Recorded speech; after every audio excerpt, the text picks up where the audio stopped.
Pues efectivamente, en el vídeo de hoy vamos a hablar de 3 maneras en las que podemos utilizar la inteligencia artificial en nuestro proceso creativo. Así que no me enrollo más, tiro la intro y empezamos.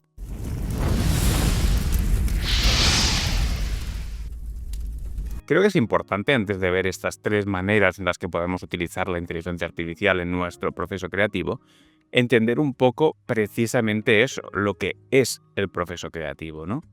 Y entender el proceso creativo, yo siempre he dicho que ilustrar no es una habilidad en sí misma, sino que es la suma de muchas pequeñas habilidades, ¿no?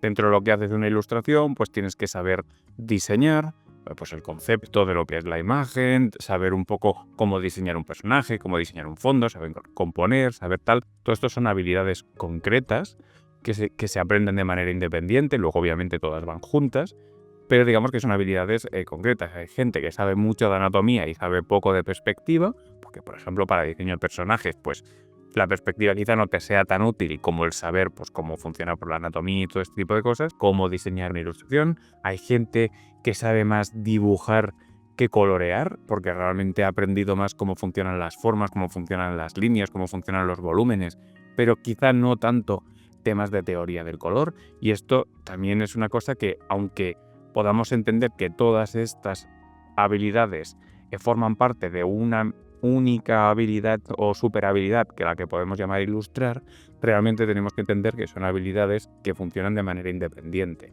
Entonces, esto es algo muy importante y es un concepto muy importante que nos va a servir para luego entender pues, toda esa aplicación de la inteligencia artificial, ¿no? Y esto, por ejemplo, lo podéis ver mucho en el mundo del cómic, en el que obviamente quizá en estudios más pequeñitos, donde hay menos personal, hay autores que tienen que hacer todo el proceso, ¿no? Desde dibujar las páginas, entintarlas y pintarlas. Sobre todo en cómics de autor suele ser así, pero en grandes editoriales tipo Marvel y tal, tienes gente que está especializada en hacer los lápices, tienes gente que está especializada en tintar, tienes gente que está especializada en hacer color. Entonces, este concepto, no de estar especializado en ciertas cosas muy concretas, creo que es algo que es importante porque nos muestra un poco ese camino, por decirlo de algún modo, de cómo funciona esto que llamamos ilustrar. Quedémonos con esa idea, luego ya la profundizaremos un poco más, pero ahora sí que ya saltemos al tema de la inteligencia artificial. Entonces, como digo, algo que es fundamental es entender tu proceso, porque de las formas que voy a hablar, en las que puedes usar o no la IA dentro de este proceso, pues ya verás que depende de la forma en la que tú trabajes, pues te pueden servir más o te pueden servir menos. Aquí tenemos que aclarar que yo esto lo estoy haciendo desde el tipo de ilustraciones que he estado haciendo últimamente. Os voy a poner por algunos ejemplos por aquí. Claro, este tipo de imágenes se basan en el principio de que estoy haciendo photobashing. Entonces, claro, todo lo que yo hago a la hora de hacer estas imágenes se basa en, pues eso, en hacer photobashing. Si tú sabes hacer photobashing clásico, ¿no? Es decir, sin inteligencia artificial, todo lo que te voy a decir aquí te va a valer. Si tú estás haciendo otro tipo de ilustración, como lo que hacía yo antes, que también os pondré ejemplos por aquí, pues quizá hayan cosas de esto que os estoy diciendo que no os va a valer tanto. Quizá sí, quizá no, bueno, ya veremos, ¿no? Pero lo que voy es que entender vuestro proceso siempre va a ser clave, ¿no? Entender qué es lo que hacéis, cómo trabajáis ahora y entender dentro de esa manera de trabajar dónde podemos colocar la inteligencia artificial. Porque como digo, para mí la IA no es un todo. Creo que mucha gente cuando piensa en trabajar con inteligencia artificial piensa en como, yo que sé, una entidad que te quita te aparta a ti como artista y se pone ya a hacer las cosas, cuando realmente la inteligencia artificial es como una herramienta más que puedes tener en un programa tipo Photoshop o Clip Studio o lo que tú utilices para trabajar, ¿no? Es como un extra, una herramienta que hace una cosa concreta, ¿no? Volvemos a la idea que teníamos antes, ¿no? La idea es entender esos procesos y que esos procesos hacen partes concretas del proceso global de hacer una ilustración. Entonces, dicho eso, vamos a verlo. Ya he explicado en un par de vídeos anteriores que la inteligencia artificial no es una herramienta creativa. Vuelvo a recalcar la idea. La inteligencia artificial no es una herramienta creativa, pero sí que por su naturaleza es una excelente calculadora de conceptos. Entonces, en este sentido, y esta primera manera, que es manera número 1, de utilizar la inteligencia artificial, es precisamente como eso, como calculadora de conceptos. Y esto lo podemos utilizar en las fases iniciales de una ilustración. Yo realmente el proceso de ilustración lo divido en 3 fases, que sería la preproducción, la producción y la postproducción.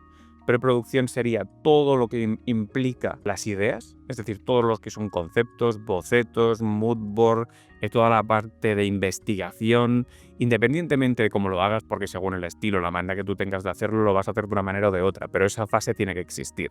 Tú no puedes ponerte a ilustrar sin haber hecho una investigación previa, sin haber trazado unos diseños, sin haber tenido una especie de plano, entre comillas, sobre lo que tú vas a hacer, ¿no? Luego la fase de producción es básicamente ejecutar eso. Y luego la fase de postproducción es básicamente embellecer lo que ya has hecho, ¿no? Pues con filtros, con aplicar cosas más luces, más sombras y jugar más con el color, tema de balance de color, bueno, en fin, este tipo de cosas. De manera, lo digo claro por si yo me refiero a cada una de estas fases a lo largo de este vídeo, pues que sepáis en qué punto de la imagen me estoy moviendo, ¿no? Obviamente podríamos hacer un curso entero de todo esto, pero lo que me interesa es que me entendáis un poco en qué punto del proceso de ilustración nos estamos moviendo cuando hablamos de pues, una herramienta u otra. Entonces, como digo, calculadora de conceptos, esto lo veo mucho en la fase inicial. Y además, aparte de que en la fase inicial no es algo que yo usaría siempre. Pero sí que es verdad que hay ilustraciones que te pueden costar más que otras. Esto a mí me ha pasado, estoy convencido que a vosotros también. Cuando tú estás haciendo una ilustración, hay algunas que tienes clarísimas desde el principio, que ya sabes muy bien cómo va a ser el concepto, sabes cómo lo quieres diseñar. A lo mejor hay detalles pequeños que no, y eso obviamente tienes que buscar referencias y sacarlo por ti mismo, pero que la idea general de lo que es la imagen ya la tienes clarísima desde el minuto 1. Sin embargo, hay otras ilustraciones que no, o sea que tienes un concepto, pero es un concepto como muy vago. Incluso puede que tengas como distintas opciones, es decir, oye, pues tengo este concepto sobre la ilustración, pero podría desarrollarlo por, pues yo qué sé, por opción A, opción B, opción C, ¿no? En este punto y en este tipo de casos en los que nosotros decimos, oye, tengo esta idea y luego tengo varias opciones sobre por dónde puedo empezar a desarrollar esto, es cuando esta herramienta de la calculadora de conceptos te puede ser útil. Si tú ya tienes claro el diseño, yo te recomendaría que no uses la IA, porque vas a hacer las cosas mejor, de una forma más creativa y de una manera como mucho más, vamos a decir, orgánica, ¿no? Va a ser más tuyo. Pero en los momentos en los que estás como que no sabes muy bien qué hacer, además hay que tener en cuenta que la IA siempre se usa porque el tiempo es una variable que nos juega en contra. Entonces la IA nos ayuda a acelerar mucho esos procesos. Entonces, en ese punto en el que, ostras, tengo una imagen, tengo un concepto, pero luego este concepto tengo X opciones para desarrollarlo, ahí es cuando puedo utilizar esto. ¿Y en qué consiste esto? Os pongo un ejemplo que se va a entender mejor. Digamos que yo quiero hacer un personaje y este personaje es un guerrero. Y mi idea es hacer un guerrero, pero que sea un mashup de culturas, ¿no? Es decir, yo sé que va a tener una cultura troncal que es la nórdica, pero mi duda es, quiero que sea nórdico más griego, nórdico más egipcio o nórdico más japonés, ¿no? Quiero juntar estas tres opciones. Yo no sé muy bien hacia dónde voy a ir porque, bueno, las tres opciones me parecen interesantes, creo que pueden salir cosas chulas de cada una, solo me puedo quedar una, obviamente, porque soy un personaje, pero no sé muy bien hacia dónde tirarlo. Entonces, ¿qué significa? La IA no te va a hacer un buen diseño del personaje, pero sí que te puede ayudar a entender cuál es el mood que a ti te interesa más, ¿no? Entonces, para esto hay que entender el concepto de mood. Por ejemplo, una de las cosas que hacemos, y que yo recomiendo mucho a la hora de hacer una ilustración, utilices o no utilices inteligencia artificial, es lo que llamamos el mood board. Y el mood board básicamente es una especie de recolección de referencias, pero referencias que van más allá de lo que tú vas a aplicar. Es decir, obviamente, si tú vas a hacer un guerrero nórdico, te interesa tener imágenes de guerreros nórdicos, porque con eso vas a poder desarrollar tu idea. Pero a lo mejor también te interesa tener símbolos nórdicos, a lo mejor también te interesa tener texturas, pues yo qué sé, texturas de pelo, texturas de cuero, texturas de madera, a lo mejor, texturas que a ti te llaman la atención por decir, oye, pues mira, a mí me gustaría pues, que este tipo de texturas estuvieran presentes en el personaje, o colores. Oye, pues voy a coger paletas de color porque no sé cuántos, o voy a coger, pues yo qué sé, esta planta o este animal o este no sé qué, porque creo que pueden ser interesantes para, digamos, el personaje en sí.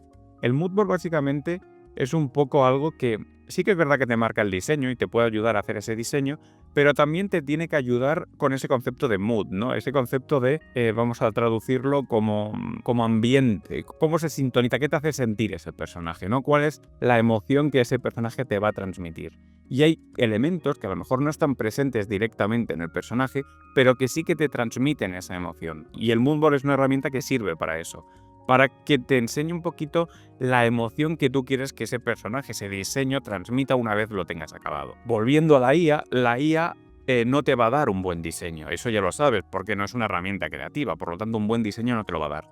Pero sí puede marcarte ese mood, sí puede marcarte como esa dirección, vamos a decir entre comillas, emocional o de formas o de colores que quieres que el personaje vaya tomando, ¿no? Entonces, como es una calculadora de conceptos, puede sumarme perfectamente el concepto de vikingo más japonés, el concepto de vikingo más griego, el concepto de vikingo más egipcio, ¿no? Puede sumarme esos conceptos, me va a hacer diseños planos sin ningún tipo de sentido, por supuesto, pero sí que todos esos diseños, por ejemplo, si yo le pido 10 diseños de cada una de estas opciones, que lo va a hacer rápido, al menos más rápido de lo que lo haría yo, aunque sean diseños que den pena y que no sean muy trabajados, son diseños que ya me van a marcar una intención. Y eso es lo que quiero. Quiero ver cuál de estos grupos de imágenes me interesa más. A lo mejor yo los miro y digo, ostras, pues el diseño vikingo más japonés me interesa un montón. Entonces voy a coger eso, tengo esta idea, descarto las otras dos y a partir de ahí pues se trabaja como se ha trabajado de toda la vida. Voy a buscar referencias de vikingos, voy a buscar referencias de guerreros japoneses y a partir de ahí yo voy a diseñar. Y diseño yo normalmente a mano como se ha hecho siempre, porque mis diseños serán siempre infinitamente más interesantes que lo que puede hacer la IA. Pero como mínimo la IA me ha marcado esa dirección. Y eso es básicamente lo que espero con esto, ¿no? Luego más adelante en el proceso, si yo he hecho 3, 4, 5 opciones de este guerrero, puedo pasar esas opciones a un programa de IA y digo, oye, combíname. No es decir, por ejemplo, he hecho el guerrero A, el guerrero B, que me gustan ambos. Oye, ¿por qué no me combinas estos? Me haces 10 opciones combinándome los elementos que yo he creado. Y la IA lo puede hacer, porque es una calculadora. ¿Se va a inventar cosas interesantes? No, no se va a inventar nada, pero eso ya lo has inventado tú. Entonces te puedo ayudar a combinar y decir, ostras, pues mira, es interesante esto, tal, no sé qué, no sé cuántos. Siempre lo va a hacer de una manera pobre, siempre lo va a hacer de una manera como muy preliminar, pero para eso tú eres el artista que sabe ver más allá de la parte cutre que puede hacer la IA, ¿no? Entonces ese es el tema, ¿no? Te ayuda como a marcarte una dirección, aunque no te vaya a dar el diseño. El diseño lo tienes que sacar tú, pero esa dirección sí que te ayuda a, digamos, ahorrarte ese tiempo y a que vayas de una manera más ágil a la hora de desarrollar el concepto. Entonces, esta es la manera número 1. Vamos a por la manera número 2. La manera número 2 es realmente bastante más útil si tú estás haciendo photobashing como hago yo, que es usarla como generador de assets sintéticos. Cuando haces photobashing, obviamente te basas en fotografías, en eso consta el photobashing, ¿no? Básicamente en hacer como una especie de montaje fotográfico, obviamente pintando por encima, obviamente añadiendo elementos, pero nos basamos al final lo que es la base de la imagen.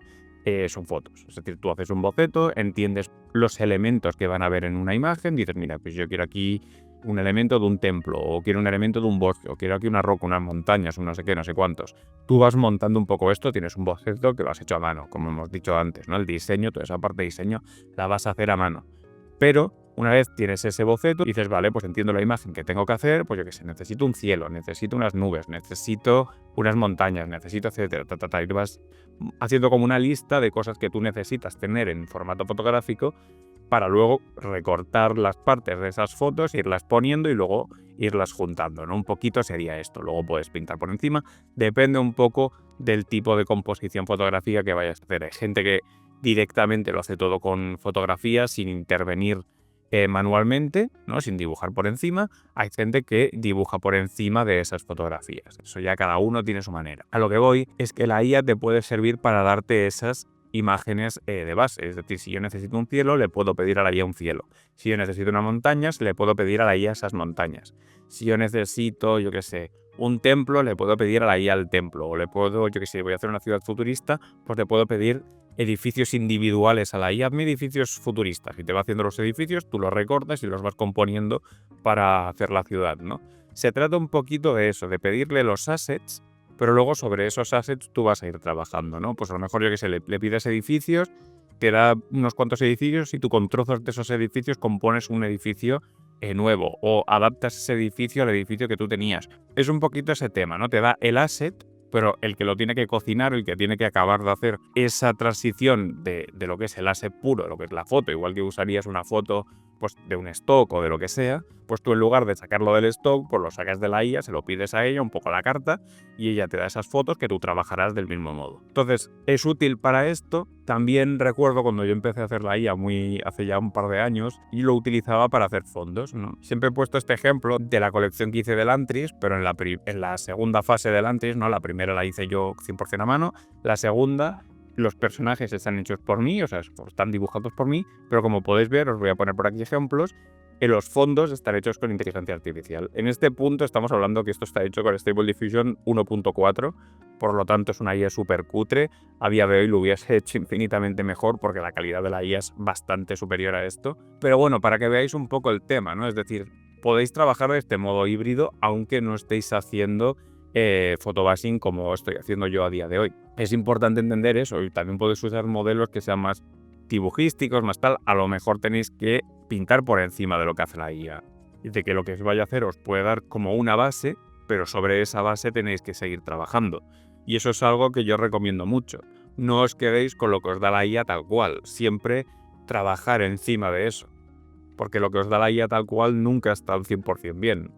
Es algo que puede ser como un cimiento, pues que está interesante, pero que, pues bueno, que hay que seguir trabajando. Entonces, bueno, este concepto del asset sintético creo que es interesante, creo que es una manera útil, al menos en mi caso es útil porque, como ya os digo, hago photobashing, por lo tanto, pues me da igual sacar la imagen pues, de un stock de fotos o que me lo haga la IA. Y además, al hacerlo con IA, realmente ahorro tiempo, porque ya no tengo que perder pues, horas buscando la foto perfecta para esta imagen y tal. Puedo realmente pedirla y pues ya pues, recibo la imagen. Al final un cielo es un cielo, o sea que si le voy a pedir, pues yo que sé, necesito un atardecer tampoco me está cambiando nada. A nivel, vamos a decir, creativo, no hay ningún tipo de interferencia. Al final siempre es mi visión y va a ser tan visión mía, utilice una imagen generada por IA o utilice una fotografía, ¿no? Entonces, bueno, esto sería, digamos, el método número 2 o la manera número 2 de utilizar la inteligencia artificial. Y la número 3, que para mí me parece que es la más interesante, porque realmente para mí es una versión como más avanzada de la opción anterior, de la número 2, es utilizar la IA para renderizar imágenes que tú has hecho, ¿no? Entonces, ¿qué significa eso? Significa que a veces hay cosas que son como muy específicas mías. Es decir, es una pieza que yo necesito para una ilustración, pero es una pieza muy concreta. Entonces, a veces esas piezas, normalmente lo que suelo hacer yo es sacarlas en 3D, ¿no? Busco un asset en 3D y con eso pues juego. Sin embargo, ahora la IA me permite ir un paso más allá. A veces, por ejemplo, en el tema de personajes, vosotros ya sabéis que yo los personajes los hago a través, lo que es la base anatómica del personaje, los hago con 3D. O sea, yo monto un personaje en 3D y luego lo que hago es, como el 3D cuando haces el render te quede con ese aspecto como muy de plastiquillo, lo paso por la IA para que ese aspecto de plástico me lo pase a aspecto fotográfico y realmente consiga pues tener un asset que sea como mucho más perfecto. Luego, por encima de eso, pues ya aplicaré pues todo lo que es la vestimenta, todo lo que es pues otro tipo de elementos que va a necesitar el personaje. Pero como mínimo esa primera parte ya me la he conseguido hacer, ¿no? Y tengo un asset perfecto, una fotografía perfecta, porque yo he podido hacer el personaje, ponerlo en la posición que yo quería, ¿no? Por lo tanto, no tengo que buscar una imagen que esté en una pose que sea similar a lo que yo quiero. No. Yo tengo el control absoluto de cómo va a ser eso, porque lo voy a hacer con un programa de 3D. Y luego, como el programa de 3D no va a tener el acabado que yo quiero, pues lo que hago es ese acabado, lo paso por una IA para que me respete la postura, me respete la anatomía, pero le acabe de pulir el asset para que me dé pues, realmente como si fuera una foto de un personaje. Y a partir de ahí trabajamos. Y lo mismo que se puede hacer con eso, se puede hacer con un montón de cosas. Si por ejemplo yo tengo una pieza de armadura que quiero hacer, esa pieza de armadura la puedo dibujar a mano, tal cual. Oye, este es el diseño, yo lo hago así, colores planos, a lo mejor con una iluminación que puedes hacer pues con un pincel de borde suave, ¿no? Para marcar luces, sombras, un poquito la diccionalidad, pero sin tampoco meterte mucho en detalles muy finos. Y luego le pasas esto, se lo pasas a la IA. Oye, mira IA, esto es, por ejemplo, me lo invento, una hombrera de una armadura, no sé qué sé cuántos. Le describes bien lo que es. Oye, hazme el render de esto y ya te hace ese acabado más metálico, no sé cuántos. Yo esto lo puedo recortar, lo vuelvo a pegar, pero nuevamente al haberlo dibujado yo, está ya en el ángulo que yo necesito, está con la forma que yo necesito y lo mismo lo puedes hacer pues con ropa, con elementos, con un montón de cuestiones que tú puedes ir creando, digamos, de una manera más custom, porque lo vas a diseñar tú, lo vas a dibujar tú, quizá de una manera como más simple, es decir, no vas a llegar al 100% de los detalles, pero sí que al 20-30%, y luego el otro 80-70% ya se encargará la IA de hacerte el render. Que ojo, luego por encima de este render puedes seguir ilustrando, que sería lo suyo, ¿no? Para acabar de integrar las cosas, pues le vas a meter más sombras, más luces, más no sé qué, más no sé cuántos, pero esa idea de que te haya renderizado el diseño que tú has hecho, pues está ahí, ¿no? Básicamente te ayuda a pulir más esos diseños tuyos. Como veis, todas estas opciones, las 3 maneras que os he enseñado de utilizar la IA, son maneras en las que la IA no toma decisiones creativas. Son maneras puramente ejecutivas, es decir, te da un elemento para que tú lo trabajes. La parte creativa la trabajas tú. Tú siempre tienes, digamos, las riendas del diseño, el control de la imagen. La idea creativa que se va a expresar, todo el rato estás tú al mando. Y este es un poco lo que yo entiendo, esa manera de utilizar la IA de una manera como, vamos a decir, entre comillas, responsable, no sé si es la mejor palabra, pero vamos a decir de una manera, digamos, más profesional. Lo que quiero que entendáis es que al final la inteligencia artificial no tiene que ser algo en el que tú escribes un prompt, te hace algo y pa'lante. Para mí eso no es usar la IA de una manera creativa, porque al final la IA ahí está tomando decisiones. Además, no está realmente tomando decisiones, está simplemente planteándote una imagen de una manera como matemática, muy estadística, de pum, esto es lo que estadísticamente me estás pidiendo, pero no hay ninguna intención. Sin embargo, en las maneras que os he enseñado yo, todo el rato estás teniendo tú la intención, porque tú estás componiendo, tú estás decidiendo cómo van a ser los elementos, dónde van a estar los elementos, qué colores van a tener los elementos, cómo quieres expresar. Al final la responsabilidad de esa imagen siempre es tuya, ¿no? Y yo creo que eso es un poco esa diferencia. Por eso os digo, entenderlo como piezas, en la que, por ejemplo, la opción número 1 se utilizaba en la fase de preproducción, la opción número 2 y la número 3 se utilizan en la fase de producción. En la fase de postproducción normalmente yo no suelo recomendar utilizar inteligencia artificial, porque ahí lo que estamos haciendo es pulir básicamente la imagen que ya tenemos creada. Por lo tanto, creo que en esa tercera fase no tiene lugar la inteligencia artificial. Pero bueno, cada uno puede encontrar maneras. Lo que os quiero decir y lo que creo que es interesante, más allá de estas 3 maneras en las que podéis utilizar inteligencia artificial, es que vosotros tenéis que entender vuestro proceso de trabajo, tenéis que entender qué es realmente lo que necesitáis y a partir de ahí, entonces preguntaros, oye, ¿puede la IA ayudarme a hacer esto? Porque a veces era que sí, como por ejemplo en los casos que os digo de estas ilustraciones que os he estado comentando, pero a veces era que no. Y os voy a poner un ejemplo. Yo últimamente, estas últimas 2 semanas, he estado trabajando en un mapa para una novela que estoy escribiendo. Voy a poner por aquí el mapa. En ningún momento me he planteado hacer el mapa con inteligencia artificial, porque es que es imposible coger este proyecto con inteligencia artificial. Hay demasiadas cosas, es demasiado complejo y la IA no podría manejar un proyecto de este tipo. Por lo tanto, aunque yo lleve 2 años trabajando con la IA, 2 años intentando entender cómo funciona, cómo la puedo utilizar, sé sus limitaciones y precisamente porque sé sus limitaciones hay proyectos en los que ya de entrada digo, bueno, que la IA está descartadísima porque no es una herramienta que me vaya a ser útil para esto, ¿no? Entonces es muy importante eso, que sepáis cuándo la IA os puede ser útil y cuándo no, y que la utilicéis en ese sentido. Creo que también un error que estoy viendo mucho es que hay gente que se encabezona en que quiere utilizar la IA, y a veces la IA hay ciertas partes del proceso que no son útiles, que no la vas a utilizar para eso. Y no pasa nada. Lo bueno es saber utilizar todas las cosas. Es decir, yo lo que realmente creo que es útil es saber ilustrar sin inteligencia artificial. Creo que eso es fundamental. Que si tú sabes ilustrar sin inteligencia artificial, pase lo que pase, siempre vas a poder sacar adelante el proyecto. Y luego, si a más en algún punto, como por ejemplo estas 3 maneras que os he explicado hoy, en algún punto del proceso os puede ser útil la IA, pues la aplicáis. Pero es eso, es entender en qué punto del proceso me puede servir para qué cosa. Pero no es la IA como un todo general que me va a hacer absolutamente todo el trabajo, porque así no vais a llegar a buen puerto en ningún caso, ¿no? Entonces, bueno, espero que la idea general del vídeo se haya entendido, que os hayan sido útil también estas 3 maneras en las que yo considero que se puede aplicar la inteligencia artificial en vuestro proceso de trabajo. Y como siempre, nos vemos en el próximo vídeo. Adiós.